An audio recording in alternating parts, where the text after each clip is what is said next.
Hello everyone and welcome back to another video. Today we have the TTFone 280. I'm so happy about this device for multiple reasons, but we'll get to them in just a second. But first, let's get started with the frequently asked questions. And the standout here on the frequently asked questions is the price. It is less than $100, so about $80 US and about 60 pounds, so something like 60 something euros in Europe. Now, this device is specifically designed for Europe, but it may work in your area. Make sure to check the bands for this device in the link below.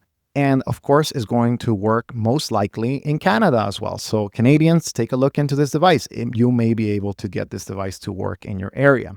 Now, let's start with some of the positive things. So I like the design. I think for the $80 that I paid, this is quite nice. It's still plastic, but it's not bad. It comes with a USB-C connector here at the bottom, and it also comes with a 3.5 millimeter headphone jack here at the top.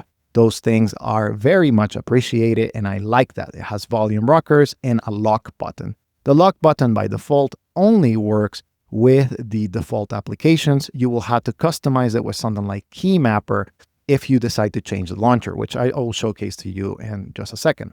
It does have a camera. It is only serviceable for very major emergencies or just to kind of send something that it will not be super legible. We'll get to some samples in the future. And it does have a front-facing camera, so you can technically video call with this with something like WhatsApp. I highly recommend that if you get this device, which is a transition device, this is not a full Dumbphone. It's essentially something in the middle. Looks like a Dumbphone. It has a small screen. It doesn't invite you to watch videos or do all of those things. It invites you to get communication, so you can do WhatsApp. So for example, there is WhatsApp. You can open maybe a different application. Maybe it's Maps, or you want to have some of that. The more intensely graphically the application is, the worse is going to be for the device. But again, it's a less than $100, but it gets the job done. That's how I'm trying to look at this device from that perspective. The messaging experience is nothing to rave about, but it's decent. You know, it comes with Google Messages, so you can pair this device with a computer. So you have the ability to do triple click. So here it is. You know, I'm typing hello.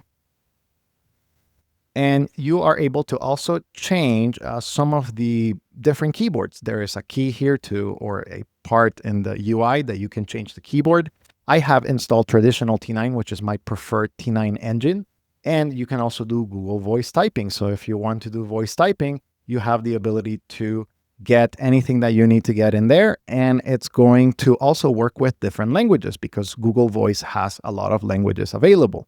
So again, I think that's a very welcome addition to, the whole of it. And as you see right there, it was typing without issues with the Google Voice typing.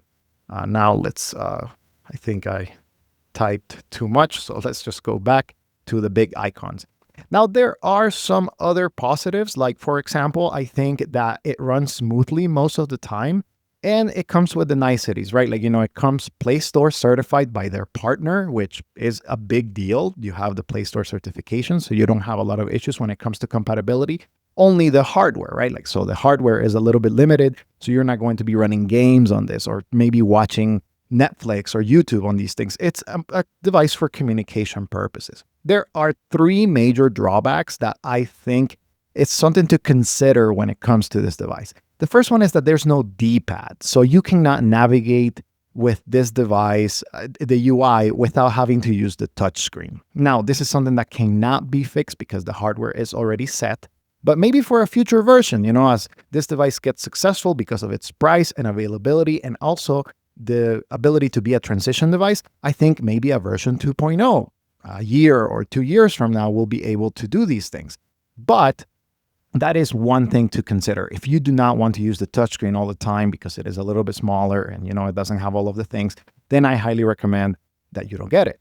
But if that's not a problem, that's okay. That's not a big deal. The second one is battery life, but this one is depending on you. If you use this device like a smartphone and you're loading all of the applications and trying to use every single little thing, then I don't recommend this device for you either because the battery is going to run throughout the day. You're going to kill it in 1 day or less.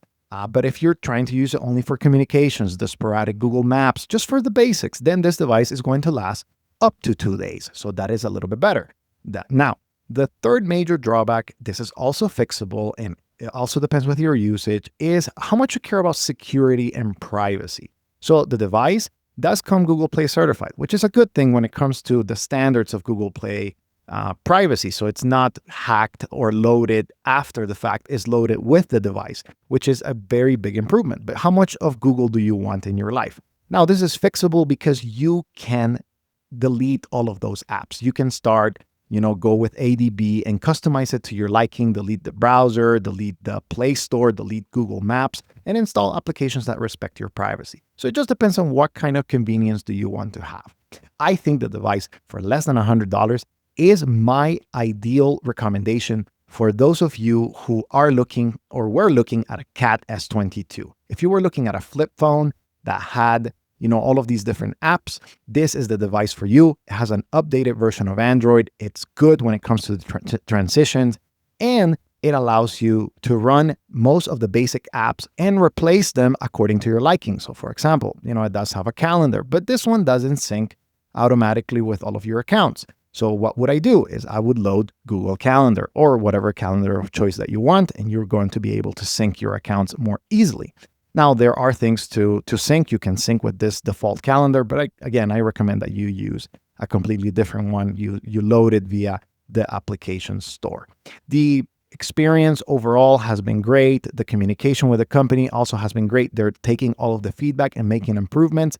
So I definitely recommend this device as the default recommendation for somebody looking for something smart, something not like a smartphone, not like a full smartphone that has a super mega massive screen, but that you can still keep some of the conveniences, play your podcast, listen to your music, communicate with people in WhatsApp. Highly recommend this device. I hope that you check it out.